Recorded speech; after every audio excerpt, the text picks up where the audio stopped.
बच्चों, नैतिक शिक्षा के क्लास में आपका फिर से स्वागत है।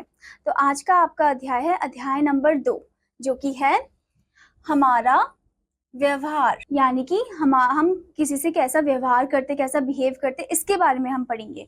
तो इस स्टोरी में क्या बताया गया है, बहुत समय पहले शिवा नाम का एक छोटा लड़का अपने माता पिता के साथ रामपुर शहर में रहता था। वह कक्षा 4 में पढ़ता था। वह एक अच्छा लड़का था। वह पढ़ने में अच्छा, माता पिता का आज्ञाकारी तथा अपनी कक्षा के दूसरे बच्चों से अधिक बुद्धिमान और प्रत्येक के लिए दयालु था।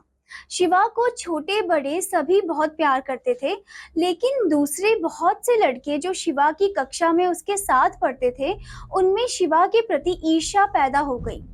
वे शिवा से द्वेष करने लग गए थे। तो यहाँ पर किसके बारे में बात हो रही है? यहाँ पर शिवा के बारे में बात हो रही है। जो शिवा है वो अपने माता पिता के साथ कहाँ पर रहता है? रामपुर शहर में रहता है। और वो कौन सी क्लास में? वो 4th क्लास में है। वो बहुत ही अच्छा बच्चा है। वो पढ़ने में भी अच्छा है, दूसरों के साथ बिहेव भी बहुत अच्छा करता है और सभी उसको बहुत प्यार करते हैं। उसकी क्लास के जो फ्रेंड्स है वो भी उसे प्यार करते हैं, टीचर्स भी, बड़े भी, ठीक है। पर उसकी क्लास में कुछ ऐसे लड़के हैं जो शिवा से ईर्ष्या करते हैं, यानी कि उसे जेलस फील करते हैं, ठीक है। अब आगे क्या होता है? रमन नाम का एक दूसरा लड़का था जो शिवा की ही कक्षा में पढ़ता था। शिवा के प्रतिकूल वह पढ़ाई में अच्छा नहीं था तथा सदैव स्कूल के समय खेलना पसंद करता था। वह अपने माता पिता के साथ अच्छा व्यवहार नहीं करता था, अपने सहपाठियों को तंग करता था तथा शिवा से भी बुरा व्यवहार करता था। वह सदैव शिवा को कक्षा के दूसरे बच्चों के सामने नीचा और छोटा दिखाने का प्रयत्न करता था। उसे शिवा को नीचा दिखाने और परेशान करने में मजा आता था, लेकिन शिवा को इससे कोई फर्क नहीं पड़ता था। वह सदैव अच्छे से अच्छा ग्रेड प्राप्त करता रहा। पढ़ाई हो या खेल या उसके सहपाठी, प्रत्येक जगह वह शाबाशी प्राप्त करता। तो शिवा की क्लास में कौन था? एक रमन नाम का लड़का था। जो रमन नाम का लड़का था वो शिवा से एकदम ऑपोजिट था, यानी कि वो उसे पढ़ने में बिल्कुल भी ध्यान नहीं था। वो खेल कूद करता था। अपने माता पिता से भी वो बहुत बेकार, मतलब अच्छे तरीके से बात नहीं करता था, अच्छे से व्यवहार नहीं करता था उनके साथ, और सहपाठियों को भी वो छेड़ता रहता था। जो शिवा है उसको भी वो छेड़ता था, ठीक है। पर शिवा को इससे कोई फर्क नहीं पड़ता था, क्योंकि शिवा का जो फोकस है वो किसमें था? अपने पढ़ाई में था, अपने खेलकूद में था। और यही कारण है कि जो शिवा है वो पढ़ाई में बहुत अच्छा है, अच्छे ग्रेड लाता है और खेलकूद में भी वो काफी ज्यादा फर्स्ट आता रहता है, ठीक है। आगे क्या बताया है? शिवा के 8वें जन्मदिन पर उसे उसके माता पिता से उपहार के रूप में एक बढ़िया पेन मिला। वह अध्यापक द्वारा कक्षा में दिए गए पढ़ाई के नोट लिखने के लिए इसे स्कूल ले आया। यह एक बहुत सुंदर आकर्षक पेन था जिससे कोई भी तेजी से लिख सकता था। जब रमन ने इसे देखा तो उसे शिवा से ईर्ष्या हुई। उसने शिवा से पूछा, सुनो, तुम्हें यह कहाँ से मिला? क्या तुमने इसे खरीदा? तो क्या होता है कि शिवा का जब 8वां जन्मदिन होता है, जब शिवा 8 साल का हो जाता है, तो उसको क्या मिलता है? उसके माता पिता से पेन मिलता है। वो बहुत ही अच्छा पेन होता है, उससे वो जल्दी से हम लिख भी सकते हैं। तो शिवा क्या करता है? शिवा उसे स्कूल लेकर आता है और अपने पढ़ाई में उसे वो यूज करता है। फिर वो जो पेन है वो देखकर सब उसको उसकी प्रशंसा करते हैं कि अरे भाई, तो बहुत ही अच्छा पेन है, इसे तो काफी तेजी से लिखा जा सकता है। तो ये पेन जब रमन देखता है तो रमन बोलता है, रमन उससे क्या पूछता है? रमन को पहले तो जेलस फील होता है और रमन उससे फिर पूछता है कि सुनो, शिवा को बोलते हैं कि सुनो, तुम्हें ये पेन कहाँ से मिला, ठीक है, और तुमने इसे खरीदा है? कि वो ये भी पूछते हैं कि क्या तुमने इसे खरीदा है, ठीक है। आगे क्या होता है? मेरे माता पिता ने इसे मुझे जन्मदिन के उपहार स्वरूप दिया है, शिवा ने उत्तर दिया। रमन क्रोध और ईर्ष्या से भर गया। वह बुरा लड़का था, इसलिए उसे उसके माता पिता से मुश्किल से ही कोई उपहार मिलता था। उसने शिवा का पेन चुराने का निर्णय लिया। मध्यावकाश के समय जब शिवा अपनी कक्षा से बाहर चला गया था, रमन ने शिवा का बैग खोला तथा उसका पेन निकाल लिया। फिर उसने उसे अपने बैग में छिपा लिया और अपना लंच करने चला गया।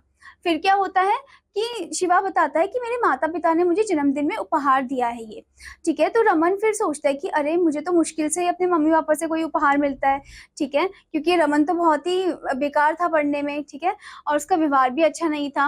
और फिर वो क्या सोचता है? रमन सोचता है कि क्यों ना मैं शिवा का जो पेन है इसे चुरा लेता हूँ, ठीक है। तो फिर क्या होता है कि जब लंच पीरियड होता है, जब सब बाहर गए होते हैं, शिवा भी बाहर गया होता है कुछ देर के लिए, तो रमन जो है इसी टाइम का वो फायदा उठा लेता है, इसी समय का फायदा उठाता है और वो पेन को शिवा के बॉक्स से चोरी करके अपने बैग में रख लेता है। आगे क्या होता है, जब शिवा वापस आया तो उसे उसका पेन नहीं मिल सका। उसने इसके बारे में अपनी कक्षा अध्यापक को बताया। पेन चुराने वाला नहीं वही था। उन्होंने मॉनिटर को कक्षा के एक विद्यार्थी का बैग चेक करने के लिए कहा। खोया हुआ पेन जल्दी ही रमन के बैग से मिल गया और अत्यंत क्रोधित कक्षा अध्यापक ने उस गुमराह लड़के से पूछा, रमन, अब तुम इसके बारे में क्या कहना चाहते हो? रमन के आंसू आ गए। बस कहने को कुछ नहीं था। क्या होता है कि जैसे ही वो क्लास में आते तो शिवा जो है वो अपना बैग चेक करता है अच्छे से, उसका वो बहुत परेशान हो जाता है। वो अपनी जो क्लास टीचर है, कक्षा अध्यापक, उनको बताता है और फिर कक्षा अध्यापक क्या बोलते हैं कि सबका बैग चेक करो। मॉनिटर को बोलते हैं कि सबका बैग चेक करो। और जब सबका बैग चेक करते हैं तो देखते हैं कि रमन के पास वो पेन मिलता है। तो रमन से फिर वो क्वेश्चन पूछते हैं, जो क्लास टीचर है वो क्वेश्चन पूछते हैं कि तुमने क्यों किया, ये तुमने चुराया है करके। तो रमन यहाँ पर रोने लग जाता है। ठीक है, वो कुछ नहीं कह पाता। फिर आगे क्या होता है, जब शिवा ने रमन को रोते हुए देखा तो उसे उस पर दया आ गई। वह एक दयालु लड़का था और उसमें अपने किसी सहपाठी के प्रति बुरे विचार नहीं थे। उसने अपनी कक्षा अध्यापक से उसे कोई दंड ना देने की प्रार्थना की। अब उसका खोया पेन मिल गया था। तो जब शिवा वो देखता है कि अरे रमन तो रोने लग गया है, तो शिवा बहुत ज्यादा दयालु टाइप का लड़का था। ठीक है, उसे ऐसा रमन को ऐसा दुखी नहीं देखा गया। तो वो बोलता है अपने टीचर को, क्लास टीचर को, कि आप इसे कोई भी पनिशमेंट नहीं दीजिए और वैसे भी मेरा पेन तो मुझे मिल गया है। ठीक है, तो वो उसे माफ कर देता है, यानी कि जो शिवा है वो रमन को माफ कर देता है। आगे क्या होता है, इस घटना ने रमन की आंखें खोल दी। वह अब देख सकता था कि शिवा कितना दयालु लड़का है। उसने अपने अध्यापक तथा शिवा से उसे माफ करने के लिए कहा। उस दिन से वह शिवा का मित्र बन गया तथा धीरे धीरे उसने स्वयं को शिवा की तरह अच्छे लड़के में बदल लिया। सभी ने रमन को प्यार करना शुरू कर दिया और शिवा को अपने नए मित्र पर गर्व था। रमन के परेशान करने पर भी शिवा ने बदले में उसे प्यार दिया। हमें अपने शत्रुओं से इसी प्रकार का व्यवहार करना चाहिए। क्या पता कि एक दिन हमारा व्यवहार उन्हें हमारे लिए अच्छा बना दे। तो यहाँ पर क्या होता है, इस घटना से क्या होता है कि जो रमन है उसकी आंखें खुल जाती है।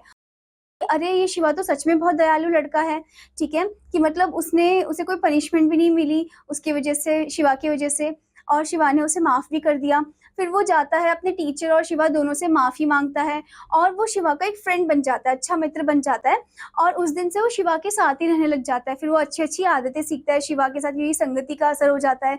ठीक है, और वो भी क्या करता है कि अब वो रमन जो है वो भी अब बिल्कुल चेंज हो जाता है। वो भी बहुत अच्छे अच्छे आदतें सीख जाता है और वो अच्छे से सबसे व्यवहार करता है, अपने माता पिता से भी, और पढ़ाई में भी अब अच्छा हो जाता है। तो ये देखकर फिर रमन को अब सब प्यार करते हैं जैसे शिवा को करते हैं।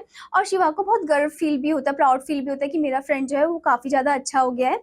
तो इससे हमें क्या शिक्षा मिलती है? इससे हमें ये शिक्षा मिलती है कि हम जैसे हमने इसमें देखा कि रमन जो है, रमन एक बुरा लड़का था। ठीक है, रमन बहुत ज्यादा परेशान भी करता था शिवा को, पर तब भी शिवा ने प्यार से उसको समझाया। ठीक है, तो प्यार के जरिए वो चेंज भी हुआ, जो रमन है वो चेंज भी हुआ। तो इससे हमें ये शिक्षा मिलती है कि अपने शत्रुओं को हम इसी प्रकार चेंज भी कर सकते हैं। ठीक है, तो यहाँ पर हमें बताया गया है, जो मोरल है इसका, हमें बुरा करने वालों के साथ बुरा व्यवहार नहीं करना चाहिए, अपितु अच्छा व्यवहार करना चाहिए। जो हमारे साथ बुरा व्यवहार करते हैं उनके साथ बुरा व्यवहार नहीं करना चाहिए। उसके उसके उसके अलावा हमें क्या करना चाहिए? उसके अलावा हमें उनसे अच्छे से बिहेव करना चाहिए। ठीक है, क्योंकि क्या पता वो अच्छे वो कन्वर्ट हो जाए, जो नेगेटिव थे वो पॉजिटिव पर्सन में कन्वर्ट हो जाए। ओके, आशा करती हूँ बच्चों कि आपको यह अध्याय अच्छे से समझ में आया होगा और आपको इस अध्याय से कुछ सीखने को मिला होगा। अब मैं आपको मिलूंगी अगले अध्याय में, तब तक के लिए धन्यवाद बच्चों।